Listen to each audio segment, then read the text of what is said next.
Film the Kerala story को लेकर जिस तरह से विरोध प्रदर्शन और समर्थन का दौर जारी है, लगातार इस फिल्म को लेकर घमासान मचा हुआ है। निर्माता और निर्देशक ने जो है सुप्रीम कोर्ट में याचिका दायर की है, क्योंकि पश्चिम बंगाल और तमिलनाडु में फिल्म पर बैन लगाया गया है, जिसको लेकर उन्होंने याचिका दायर की। हालांकि कोर्ट ने दोनों राज्यों के सरकार को फटकार लगाई है, लेकिन जिस तरह से बात करें तो मुंबई और आसपास के जिलों में लगातार बीजेपी, बजरंग दल द्वारा जो है इस फिल्म को स्क्रीनिंग के जरिए लोगों को दिखाने की कोशिश की जा रही है, थिएटर बुक किए जा रहे हैं। तो ऐसे में क्या मुंबई के उत्तर मुंबई लोकसभा सांसद गोपाल शेट्टी द्वारा भी इस फिल्म को लेकर क्या प्रतिक्रिया है और किस तरह से वो अपने जो है लोकसभा क्षेत्र के लोगों को इस फिल्म के बारे में अपील करेंगे और दिखाने की कोशिश करेंगे, उनसे जानते हैं।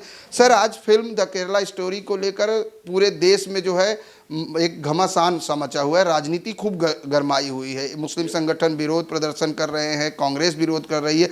द कश्मीर फाइल के बाद एक बार फिल्म जो है the Kerala story box office पर धमाल मचा रही, कमाई तो खूब अच्छी कर रही, लेकिन राजनीति करना कितना उचित है? मैं मानता हूं कि इसमें राजनीति देश हित में जो अच्छी बात है उसको सभी लोगों ने समर्थन करना चाहिए।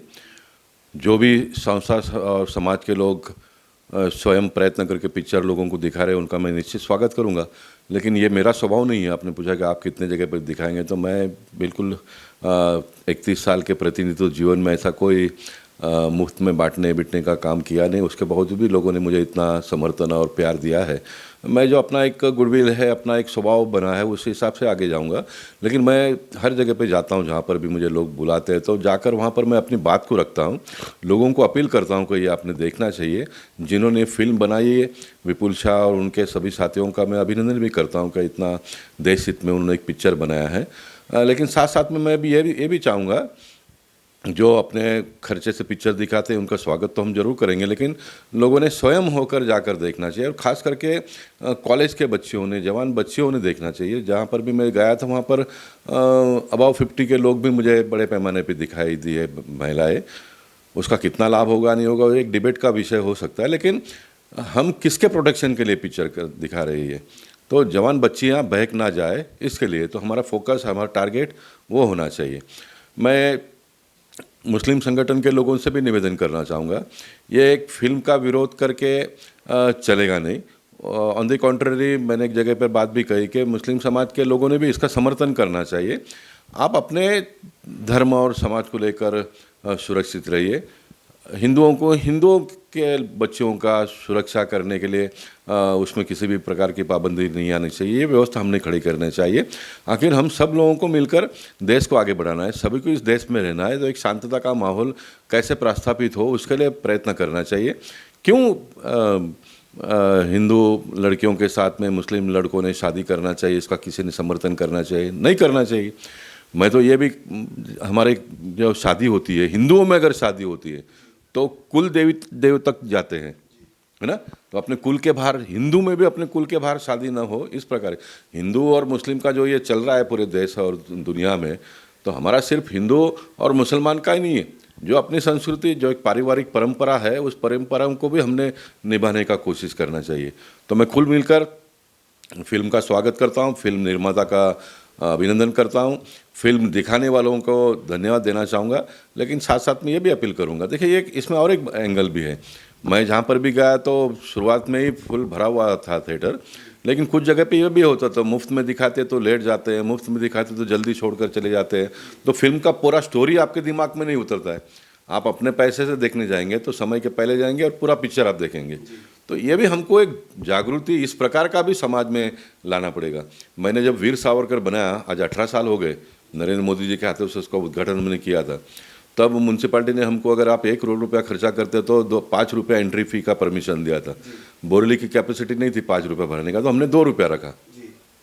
तो मुझे अपने साथ में काम करने वाले एक ने बताया कि अभी क्या वीर सावरकर का दर्शन लेने के लिए भी 2 रुपये देने पड़ेंगे क्या? मैंने कहा निश्चित देना पड़ेगा।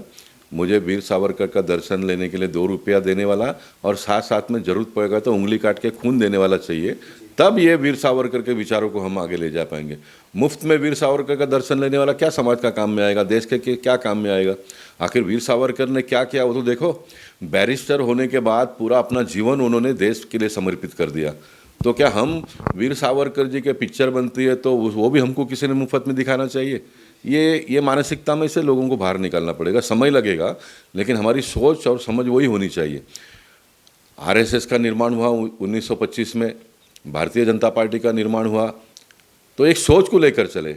धारा 370 को हटाना है, राम मंदिर बनाना है, कॉमन सिविल कोड को लाना है, देश को मजबूत करना है, ये सारे एक विचार को हम सत्ता में आए इसलिए पार्टी की निर्माण ही नहीं हुई थी साहब। बहुत सारी पार्टियों का निर्माण सत्ता स्थापित करने के लिए होता है, सत्ता पाने के लिए होता है, नगर सेवक, आमदार, खासदार, मंत्री, मुख्यमंत्री बनने के लिए होता है।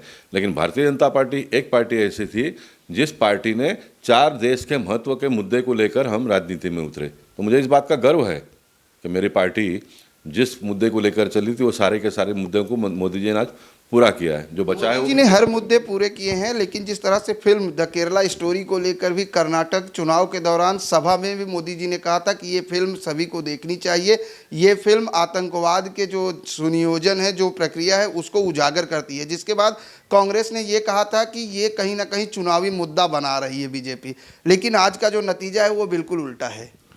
होता है, देखिए कभी कभी कुछ बातें चल जाती है और कभी कभी नहीं चलती है। अभी मान लेना पड़ेगा ना, जो चुनाव का नतीजा आया उसको तो आपको मानना ही पड़ेगा ना, आपको मानना ही पड़ेगा। अब फिल्म कौन सा तो मुद्दा चला, कौन सा नहीं मुद्दा चला, इसके बारे में डिबेट हो सकता है, डिस्कशन हो सकता है, नतीजे पे आ सकते हैं। लेकिन फिलहाल तो आप मुझे कर्नाटक के चुनाव के बारे में पूछेंगे तो मैं इतना ही कहूँगा कि कांग्रेस जीती है और हम हारे हैं। हम किस लिए हारे हैं इसका हम जायजा लेंगे और निश्चित आने वाले दिनों में उसको सुधार कर आगे बढ़ने का प्रयास करेंगे।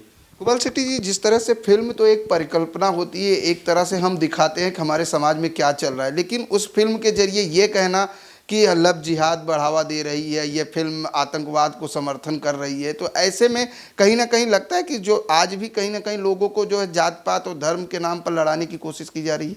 नहीं, बिल्कुल नहीं। मैं मानता हूँ कि धर्म है, जात पात है, देखिए देश है, देश के बाद में एक बॉर्डर स्टेट है, स्टेट का एक बॉर्डर है, तो मतभेद तो छोटी छोटी बातों के ऊपर तो होता ही है ना, नहीं तो कुछ भी नहीं तो फिर मतलब कोई मतलब ही नहीं होगा। भारत एक ऐसा एक सांस्कृतिक प्रधान देश है जिसमें इस प्रकार के मुद्दों का कोई ना कोई मायना होता है, महत्व होता है, और उसको अमल में लाने का हम सब लोग मिलकर प्रयास करते हैं।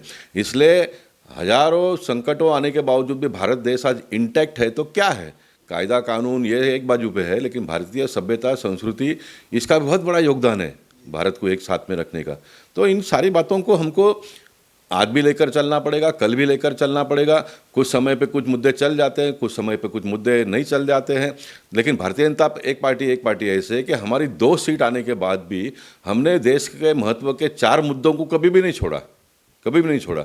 मैं फिर एक बार आपको याद करा दूंगा, धारा 370, राष्ट्रवाद, राम मंदिर, कॉमन सिविल कोड, ये जो महत्व के मुद्दे हैं उसको हमने कभी भी नहीं छोड़ा, और इसलिए हम आज मार्केट में खड़े हैं। बिल्कुल, जिस तरीके से भारतीय जनता पार्टी देश के मुद्दों को नहीं छोड़ती है, उसी मुद्दों पर काम करती है, और यही वजह है कि आज भी जनता और जो मतदाता हैं वो भारतीय जनता से पार्टी से प्यार करते हैं। कैमरामैन देवानंद सिंह के साथ प्रदीप शर्मा, IN24 न्यूज़, मुंबई।